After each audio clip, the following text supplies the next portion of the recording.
The Galactic Council chamber fell silent as the human representative, Commander Jack Reynolds, stood before the assembly.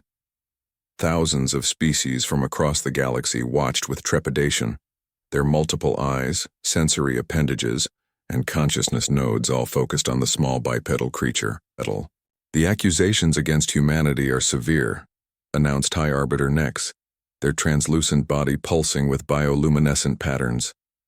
It is claimed that humans have falsified their homeworld classification to gain military advantage. Earth cannot possibly be a Class 12 death world. No sentient species could evolve in such conditions. Jack squared his shoulders. At 2 meters tall, he was physically imposing to most council species who evolved on gentler worlds. We welcome your investigation, Arbiter. In fact, we propose the Crucible, a series of trials spanning all Death World classifications. Our team will compete against your finest champions. Murmurs rippled through the chamber. The Crucible hadn't been invoked in 50,000 years. If humans can truly withstand conditions from Class 1 through Class 13, Jack continued, you must acknowledge our classification and our right to maintain our military protocols. The Council had no choice but to accept. The trials began too. Cycles later on a massive habitat ring constructed specifically for the event. Trillions watched via quantum entanglement broadcasts as representatives from 13 species, each evolved on progressively more dangerous worlds, prepared to face the 4-person human team. Tom Wilson, the team's biologist, studied their opponents. The Vereen evolved on a Class 9 world. They'll be our toughest competition. Lisa Moore, their engineer, shook her head. Don't underestimate the Peltar from Class 7. What they lack in physical resilience, they make up for in technological adaptation. The other team members, Marco Diaz and Ava Jones, checked their minimal equipment. The rules allowed only basic survival gear, no powered exoskeletons, no weapons beyond basic tools, no advanced medical tech. The first trial, Class 1, a paradise. World with mild temperatures, abundant resources, and no dangerous fauna.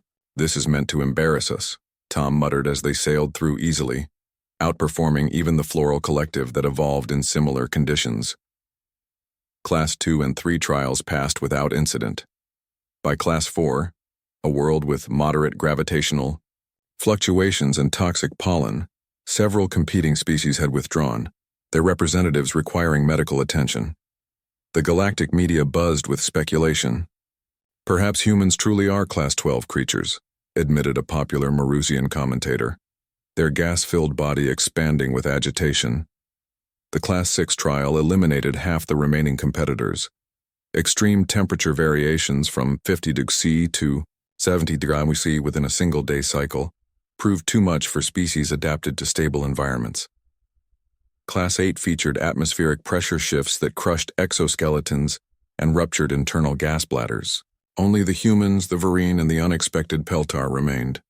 How are they still competing? Whispered Ava as they watched the small, seemingly fragile Peltar crawl from the chamber. Their cellular structure can compress to nearly atomic density, explained Tom. Fascinating adaptation. The Class 10 trial combined radiation, caustic precipitation, and microorganismal threats that attacked on a cellular level. The Peltar finally withdrew, their bodies too damaged to continue. Only the Vereen stood against humanity now. The Class 12 trial, mirroring Earth's conditions, featured unpredictable weather patterns, diverse biological threats, multiple terrain, types, and psychological challenges designed to break morale. To everyone's shock, both humans and Vereen completed it. High Arbiter Nex appeared via hologram. We've verified Earth's classification based on the compiled data. However, since both teams passed the Class 12 trial, we must proceed to Class 13. A hush fell over the watching galaxy. Class 13 death worlds were theoretical. Planets where the very laws of physics behaved erratically, where reality itself seemed hostile to life. The final chamber contained a simulated environment where gravity shifted unpredictably, radiation spiked to lethal levels randomly, and microscopic spatial tears appeared and disappeared, slicing through matter at quantum levels. Tontidi, Varine team entered confidently, their evolved radiation shells glowing. They made it halfway before their leader collapsed, blood seeping from every pore. When the humans stepped in, Jack exchanged glances with his team. They understood without words, this wasn't about physical adaptation anymore. For 3 days, the humans endured conditions that defied biological survival.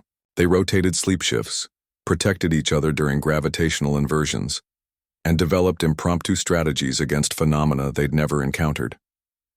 On the 4th day, as Marco lay unconscious from radiation poisoning and Lisa nursed a broken arm, Jack and Ava dragged their teammates to the chamber's exit point. They emerged bloodied but alive. The council chamber erupted in chaos when the results were transmitted. "Impossible," shouted representatives from multiple worlds. High arbiter necks raised their appendages for silence. The results are verified. Humans completed all trials, including Class 13. Jack, now recovered but bearing new scars, addressed the council. "It wasn't our physical adaptation that allowed us to survive Class 13. It was something uniquely human, our ability to face the impossible and refuse to accept defeat." "But how?" asked a bewildered council member. "On Earth, we evolved not just to withstand physical threats, but to overcome psychological ones. We developed something beyond mere survival instinct: determination, creativity under pressure, and most importantly, the will to protect each other even at personal cost." Council sessions that followed formalized humanity's unique classification. Earth was officially recognized as a Class 12 death world, and humans as the only known species capable of surviving Class 13 conditions. As they departed the council station, Lisa glanced at the stars visible through the viewport. "Do you think there are actual Class 13 worlds out there?" Jack smiled. "Perhaps, and if there are, humans will be the ones to find them and survive them. The galaxy would never look at humanity the same way again."